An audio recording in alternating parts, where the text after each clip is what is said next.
Assalamualaikum warahmatullahi wabarakatuh. Alhamdulillah sekarang kita sudah masuk ke pembelajaran semester 2. Bab di dalam semester 2 itu ada dua bab, yaitu aturan pencecahan dan peluang. Nah, untuk aturan pencecahan itu ada 3 subbab. Yang pertama kita belajar tentang aturan penjumlahan dan aturan perkalian, selanjutnya tentang permutasi, dan yang terakhir tentang kombinasi. Itu ada di bab aturan pencecahan. Nah, untuk bab peluangnya ada ruang sampel, peluang, kejadian majemuk, dalamnya ada kejadian saling lepas, saling bebas, dan kejadian bersyarat. Dan yang terakhir itu kita akan belajar penerapan aturan pencacahan pada teori peluang. Nah, untuk hari ini kita akan belajar aturan pencacahan, yaitu mengenai aturan penjumlahan dan aturan perkalian. Nah, untuk aturan penjumlahan sendiri, definisinya jika A dan B merupakan himpunan saling lepas dengan banyak anggota himpunannya adalah X dan Y, maka banyak cara mengambil satu anggota dari gabungan keduanya akan sama dengan X plus Y. Itu untuk aturan penjumlahan.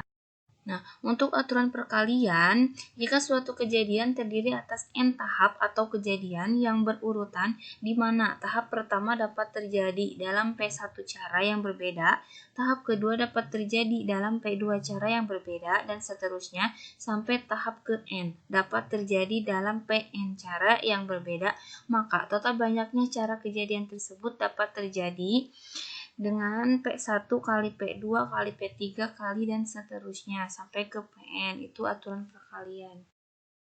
Nah, sekarang kita lanjutkan ke contoh-contoh soal aturan penjumlahan dan perkalian. Kita harus bisa membedakan mana penyelesaian dengan menggunakan aturan penjumlahan, mana yang merupakan aturan perkalian. Nah, untuk contoh yang ini, kita akan belajar aturan penjumlahan dulu. Contohnya, tersedia 3 buah mangga di piring A dan 2 buah belimbing di piring B. Ajkira ingin mengambil satu dari buah yang ada di piring A atau piring B. Berapa banyak pilihan buah yang akan diambil oleh Azkira? Nah, untuk penyelesaiannya, kita tulis manggahnya ada berapa? Ada 3. Terus belimbingnya ada berapa? Ada 2. Maka tinggal ditambahkan aja 3 tambah 2 sama dengan 5. Kenapa? Karena di soal di sini ingin mengambil satu dari buah yang ada di piring A atau piring B. Nah, itu kata kunci. Nah, selanjutnya adalah contoh aturan perkalian. Tersedia 3 buah mangga di piring A dan 2 buah belimbing di piring B. Ajkira ingin mengambil 2 buah. Satu buah mangga dari piring A dan 1 buah belimbing dari piring B. Berapa banyak pilihan buah yang akan diambil oleh Azkira? Nah, di sini manggahnya ada 3, belimbingnya ada 2. Dia ingin mengambil satu dari piring mangga dan satu dari piring belimbing. Maka kita pasangkan kalau dari penyelesaian ini itu mangga pertama dengan belimbing pertama, mangga pertama dengan belimbing kedua, mangga kedua dengan belimbing pertama, mangga kedua dengan belimbing kedua, mangga ketiga dengan belimbing ke-1, mangga ketiga dengan belimbing kedua. Jadi semuanya ada 6. Untuk cara cepatnya tinggal dikali, yaitu mangga kan ada 3, belimbingnya ada 2, jadi 3 kali 2 sama dengan 6. Contoh selanjutnya itu dari kota A ke kota B ada beberapa jenis angkutan yang dapat digunakan. Ada 4 travel, 2 kapal laut, dan 1 pesawat terbang yang dapat dipilih. Ada berapa total cara berbeda untuk berangkat dari kota A menuju kota B? Nah, di sini sudah jelas. Ini adalah aturan penjumlahan. Kita tinggal tambahkan aja. Di situ kan ada 4 travel, berarti 4 tambah 2 tambah 1, yaitu 7. Nah, untuk nomor 4, dari kota A ke kota B dapat dilalui 3 jalur. Dari kota B ke kota C dapat dilalui 2 jalur. Berapa jalur yang dapat dilalui dari kota A ke kota C melewati kota B? Nah, kalau ini adalah soal aturan perkalian. Kita tinggal mengalihkan jalur dari kota A ke kota B itu 3. Dan jalur dari kota B ke kota C yaitu 2. Jadi 3 kali 2 sama dengan 6. Nah, untuk yang terakhir, pengurus kelas terdiri dari 1 laki-laki dan 1 perempuan. Akan dipilih dari 8 siswa laki-laki dan 10 siswa perempuan. Tentukan banyak cara kemungkinan untuk membentuk pengurus kelas tersebut. Nah, ini seperti manggah yang tadi, manggah yang soal nomor 2, yaitu harus diambil 1 laki-laki dan 1 perempuan dari jumlah siswa yang diketahui. Maka ini adalah aturan perkalian. Kita tinggal mengalihkan saja 8 dikali 10 yaitu 80.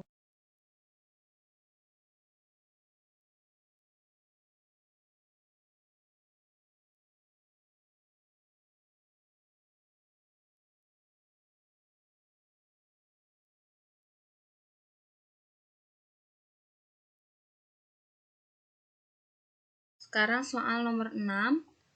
Seseorang mempunyai 4 kaus dan 3 celana. Berapa banyak cara ia memakai kaus dan celana tersebut? Nah, kan kalau kita memakai kaus celana pasti 1 kaus dan 1 celana. Maka ini adalah aturan perkalian. Kita tinggal mengalihkan saja jumlah kaus dengan jumlah celana, yaitu 4 kali 3 sama dengan 12. Nah, untuk nomor 7, ini berbeda dengan soal-soal yang tadi. Kita akan menggunakan kaidah pilih slot. Nah, dari angka-angka 1, 2, 3, 4, 5, dan 6 akan disusun suatu bilangan yang terdiri atas 3 angka. Berapa banyak bilangan yang akan disusun jika A. Angka-angka itu boleh berulang, B. Angka-angka itu tidak boleh berulang, C. Angka-angka itu lebih dari 400 dan tidak boleh berulang. Nah, kata kuncinya, lihat dulu. Di soal itu harus disusun berapa angka. Nah, di soal nomor 7 ini harus disusun atau terdiri atas 3 angka. Maka kita harus menyiapkan 3 kotak untuk mengisi atau untuk menyelesaikannya. Siapkan 3 kotak dulu. Nah, di pertanyaan yang A, yaitu angka-angka itu boleh berulang. Nah, lihat, di situ kan angkanya ada 1, 2, 3, 4, 5, 6. Jumlahnya ada 6, maka di kotak pertama angka yang mungkin itu adalah 6. Karena boleh berulang, maka di kotak kedua isi dengan 6 juga, di kotak ketiga isi dengan 6 juga. Maka tinggal kaliin aja langsung 6 kali 6 kali 6, yaitu 216. Nah, untuk soal yang B, angka-angka itu tidak boleh berulang. Berarti untuk kotak pertama, angka 1 sampai 6 bisa diisi di kotak pertama, maka jumlahnya 6. Di kotak kedua karena tidak boleh berulang, maka sisa angkanya tinggal 5. Kotak ketiga sisa angkanya tinggal 4. Nah, kaliin semuanya, 6 kali 5 kali 4 yaitu 120. Nah, untuk yang C, angka-angka itu lebih dari 400 dan tidak boleh berulang. Kalau lebih dari 400 berarti kita lihat angka 4, 5, dan 6 aja. 1, 2, 3-nya enggak kehitung. Maka untuk kotak pertama diisi dengan 3 angka. Untuk kotak kedua, karena udah diisi 1 angka di sini, maka sisa angkanya tinggal 5. Untuk kotak ketiga, karena udah diisi 2 angka di kotak pertama dan kotak kedua, maka sisanya 4. Nah, tinggal kaliin aja, 3 kali 5 kali 4 sama dengan 60. Nah, itu untuk soal nomor 7. Untuk soal nomor 8, dari 2, 3, 4, 5, 6, dan 8 akan dibentuk bilangan terdiri atas 3 angka berlainan. Banyak bilangan antara 300 dan 700. Nah, bayangkan antara 300 dan 700 yang dapat dibentuk dari angka-angka tersebut. Nah, ini sama, terdiri atas 3 angka, maka kita harus menyiapkan 3 kotak. Untuk kotak pertama, isi dengan, karena di sini terdiri atas atau bilangan antara 300 dan 700, maka yang diisi di kotak pertama ada 4 angka kemungkinannya, yaitu 3, 4, 5, dan 6, ada 4. Untuk kotak kedua, yaitu diisi dengan 5 angka. Kenapa? Karena sisa kan tadi udah dipakai tuh 1 angka di kotak pertama, maka sisanya tinggal 5. Nah, untuk kotak ketiga, karena udah diisi di kotak pertama dan kotak kedua, maka sisanya tinggal 4. Nah, selanjutnya sama kayak tadi, tinggal dikalikan 4 kali 5 kali 4 sama 80.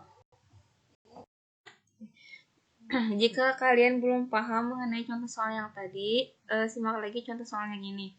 Tentukan banyaknya bilangan 3K yang dapat disusun dari angka-angka 1, 2, 3, dan 4. Jika A. Pemakaian angka boleh berulang, B. Pemakaian angka tidak boleh berulang.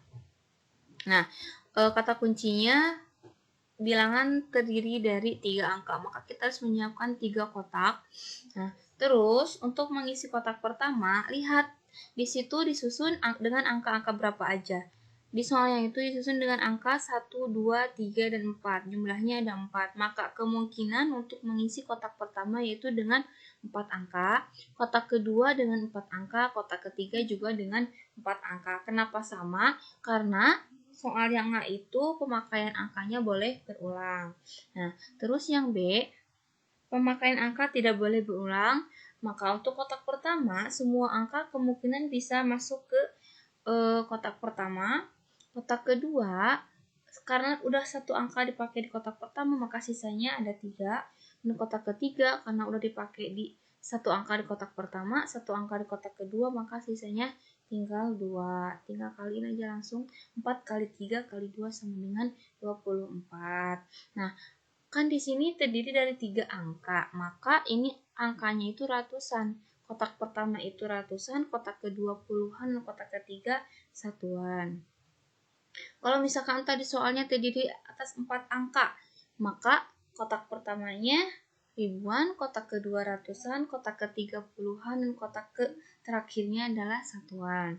Nah, selanjutnya di sini ada kata ganjil di soal nomor 2. Tentukan banyaknya bilangan ganjil yang terdiri atas 3 angka berbeda yang dapat disusun dari angka-angka 1, 2, 3, dan 4. Sama kayak tadi, terdiri atas 3 angka, maka kita harus menyiapkan 3 kotak. Nah, karena di sini ketentuannya ada ganjil, ganjil itu contohnya 123 misalkan. Lihat ujungnya itu 3, berarti itu adalah bilangan ganjil. Kalau 126, lihat ujungnya 6 itu adalah bilangan genap, maka 126 itu adalah bilangan genap. Maka untuk soal nomor 2 yang ini, pertama kali kita isi itu bukan kotak pertama, tapi kotak terakhirnya terlebih dahulu. Nah, karena di sini ganjil, di antara 1, 2, 3, dan 4, itu yang ganjil itu hanya angka 1 dan 3 aja. Maka untuk mengisi kotak terakhir, hanya ada 2 angka, yaitu 1 dan 3. Selanjutnya, kotak yang tengah atau kotak kedua, karena udah diisi 1 angka di kotak ketiga, maka sisanya tinggal tak. Dan kotak yang pertama, karena udah diisi di kotak ketiga dan kotak kedua, maka sisa angkanya yaitu 2. Tinggal kaliin aja, 2 kali 3 kali 2 sama dengan 12. Nah, materinya hanya sampai di situ. Mudah-mudahan kalian mengerti dan paham. Jika belum mengerti, langsung tanyakan aja. Nah, selanjutnya latihan soal udah Ibu siapkan berbentuk Google Form. Tinggal klik-klik aja, tapi tetap harus dengan menggunakan caranya kirim dalam bentuk PDF ke Google Classroom. Oke, terima kasih atas perhatiannya. Wassalamualaikum warahmatullahi wabarakatuh.